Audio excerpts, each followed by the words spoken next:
Get ready for the smackdown.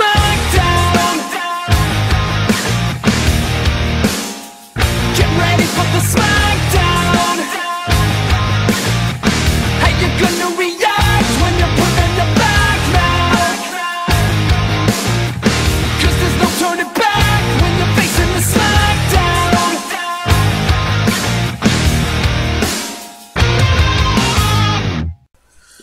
Hey guys, I'm back for the final recap / review for Green Lantern, the animated series, season finale.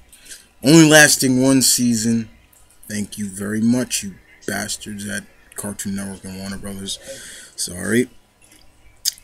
Gotta keep Hurricane in check, people. I'm trying to keep him in check.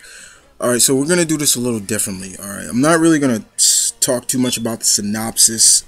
Just gonna give my thoughts pretty much in a sense on this episode as a whole and talk about some scenes that I like. Maybe a little bit of the synopsis. First of all, let's talk about the beginning of the episode, which I really enjoyed a lot.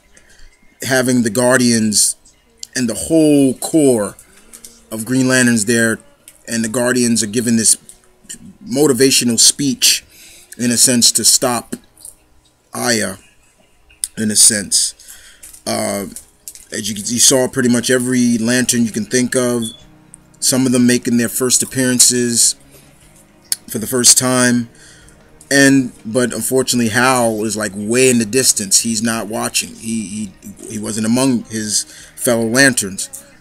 He's off in the Book of Oa, I believe, and looking at some diagnosis of what Aya has done and everything like that. And then Tomare comes and pretty much is giving him a sense of like, this is not your fault, Hal, don't blame yourself. Gives a little factor of why this can't be about vengeance and everything like that.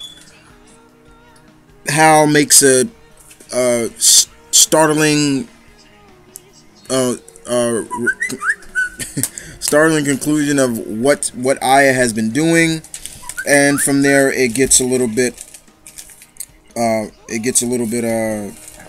epic from there. A big battle between the lanterns and Aya and her Manhunter forces. It felt like a epic Star Wars fight.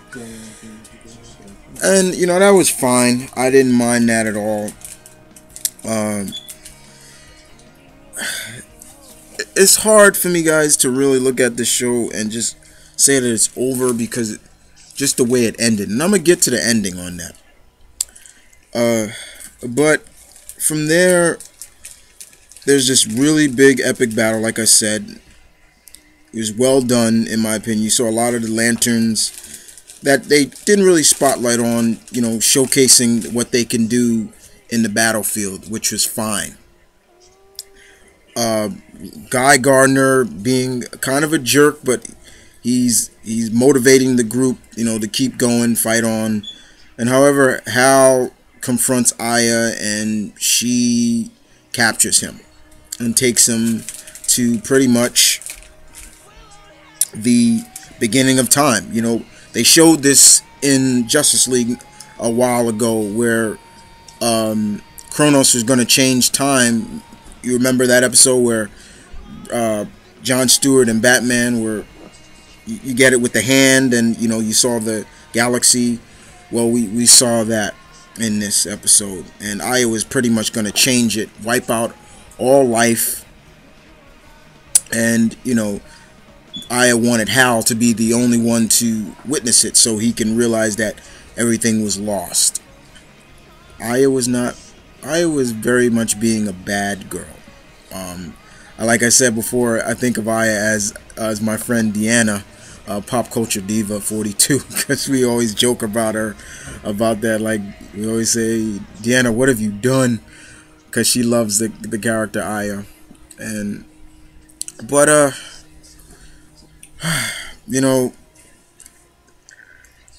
the bottom line is Hal knew that he needed Razor's help.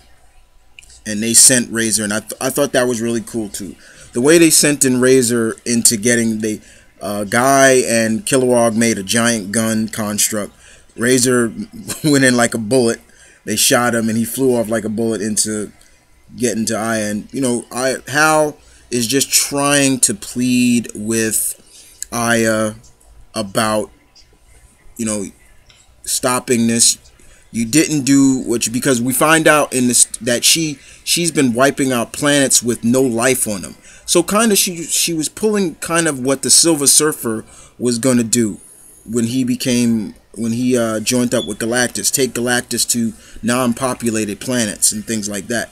So, and Hal started pleading like, you know why you did that? Because you can't do it. You're not a killer. And he showed her basically a recording of what Scar told them. She didn't care. She was still going to do it. Razor gets there, and she's kind of gloating in a way, and she's talking about what feeling or emotion are you feeling now, and Hal says regret. And that was, however, Razor is making a construct of a dagger. He's flying up slowly to her, and as soon as looks like he's about to stab her, Aya turns around and like, Razor, and she just shoots him and literally kills him. Basically, it was like, oh. And then she, like, all of a sudden, that dark entity of Aya just switched. And this is where I want to talk about mostly, because we saw an emotional switch right there that I really enjoyed, and that really got me kind of emotional. That was really touching to see her over Razor, and even saying my love. And I'm like, oh, you bastards, Cartoon Network, why did you cancel this? And it got so good till she was like, please help him, like. And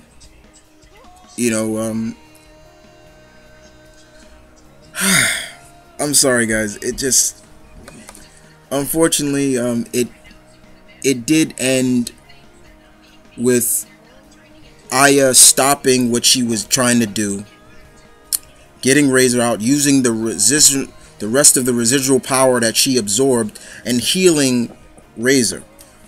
Razor going on to say, I can't go on without you, and everything like that. It was really touching, guys. If you don't have a heart, if you don't have any kind of ounce of emotion in you of seeing how that scene pulled out, your heart is black, because that was just so touching to see. And it, once again, you beat yourself in the head and just like, ugh! Cartoon Network, Warner Brothers, what the hell are you doing? Why did you cancel this show? And basically, we find out that it wasn't going to end that way. We find out that Aya, the Manhunters are now working on their own, and basically Aya put like that dark Aya persona into all the Manhunters, so they won't follow her now. She's back to normal, but they won't follow her now. And so basically she has to put a virus into them, the Aya virus, and not only is it going to take out the Manhunters, it's going to take out her.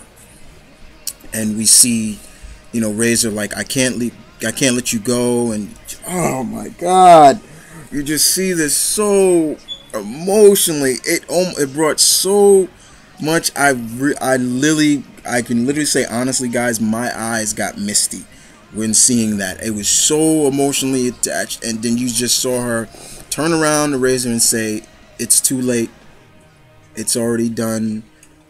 And you just see all the Manhunters falling, and then she goes obsolete. And but she does say something to Razor that was really emotional too. She tells Razor that you have a family now, and I'll always be watching over you, and things like that. And it's just like, oh my god. And she goes, and Razor just, it was.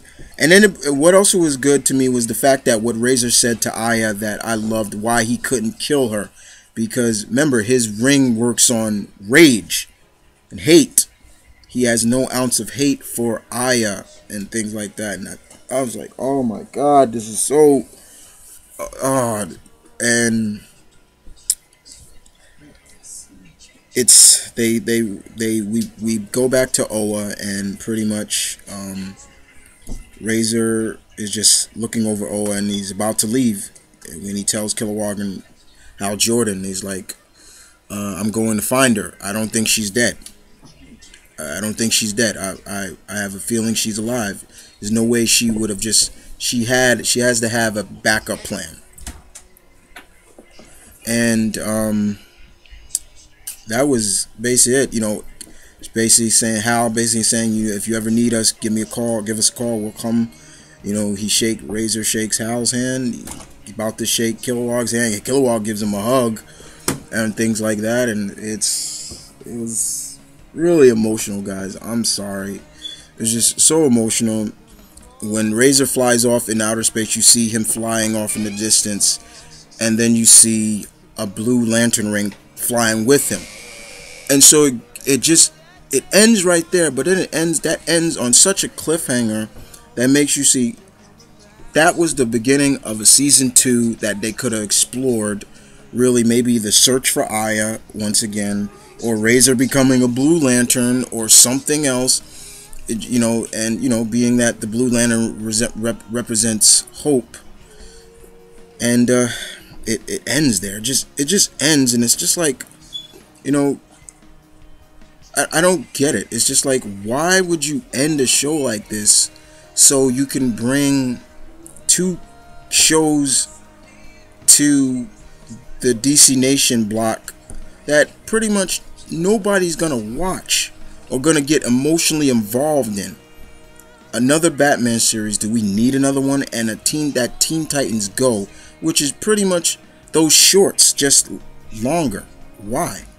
I still don't get why the DC Nation block just can't be 2 hours long, with basically Green Lantern and Young Justice and the Teen Titans Go and Batman Beware the Batman nonsense. You know, it bothers me, guys, to know that the show ended like that. It ended emotionally, but in the same time badly, because you saw like they were opening the door. The doors were opening for so much more in this series that they could have been so far into it. I'll talk a little bit more when I get more into my overview of the whole series, but basically I felt that this episode was very emotional. I just told you guys I got misty-eyed. I really got misty-eyed to the point because I got so emotionally attached to the characters of all of them, not just Hal and Kilowog, but Aya and Razor. I thought their relationship was really good. You saw the emotionally brink of darkness from Aya, and then she was able to rejoin the light so fast when she thought her love was, she nearly killed her love. And so I thought that was really fine and fun. She's not a killer, you know, it was just that she was having an emotional spat in a sense. And you know, it's like that old saying, hell have no fury like a woman scorned. And let's face it, Razor kind of scorned her, but you move on and you try to salvage. But with Aya, she kind of salvaged it the wrong way. But I did enjoy this series. I did enjoy the episode. I wish it went on for a second season. There was so much they still could have explored in the Green Lantern universe. They didn't bring in the Indigo tribe. I would have loved to seen the Fear, you know, Sinestro become Fear. You know, there's just so much. All this stuff I'll get more into on my Green Lantern the Animated Series overview, guys. But other than that, you guys tell me what you thought about this episode, the series as a whole.